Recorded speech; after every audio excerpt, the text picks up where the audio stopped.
আমাদের বাগানেই একটা বক ফুলের গাছ আছে, আর সেটা আবিষ্কার করার পর আমি একটা ফুলও নষ্ট করতে দিই না। আর উঁচুতে যখন আমার হাত পায় না, তখন বিট্টুকে ডেকে ফুলগুলো পাড়াই। রাতে সেদিন ডিনার ছিল পরোটা, আলু ভাজা, ডিম ভাজা। প্রথমবার পরোটা করলাম, তাই খুব একটা ভালো হয়। আমার মনে হয় ভাত তরকারির থেকে এই সমস্ত রুটি পরোটা করা একটু বেশি শক্ত। মাখাটা ভালো হয়, কিন্তু তাওয়ায় যখন ভাজি তখন কেমন যেন একটু শক্ত হয়ে যায়। যাই হোক, আস্তে আস্তে শিখে যাব। পরোটাগুলো দুজন মিলেই করেছিলাম, শেষ অব্দি খাওয়া গিয়েছিল। তোমাদের কাদের রুটি পরোটা করতে সমস্যা হয় কমেন্ট বক্সে কিন্তু জানি। আমাদের বাড়ির যে লতা দি, ও খুব ভালো পরোটা করে। শিখেছিলাম, কিন্তু এখন যখন নিজের হাতে করছি দেখছি সবই গন্ডগোল হয়ে যাচ্ছে। এই যে এটা বিট্টুর করা পরোটার শেপ।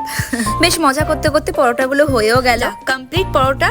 এবার বানাবো পাস্তা। রান্নাগুলো একদিনে করিনি, একটু একটু করে ভিডিও করে রেখেছিলাম, সেগুলো এখন জোড়া লাগিয়ে বানাচ্ছি। পাস্তা খেতে আমার আবার খুব ভালো লাগে, বিট্টু খুব একটা পছন্দের নয়, তবে ডিম, চিকেন এগুলো দিয়ে করলেও খেতে ভালোবাসে। সপ্তাহে জলখাবারে তোমরা কি কি মেনু রাখো জানিও কিন্তু। এটা আমাদের বিকেলের স্ন্যাক্স। টাটা, আসছি নতুন ভিডিও নিয়ে।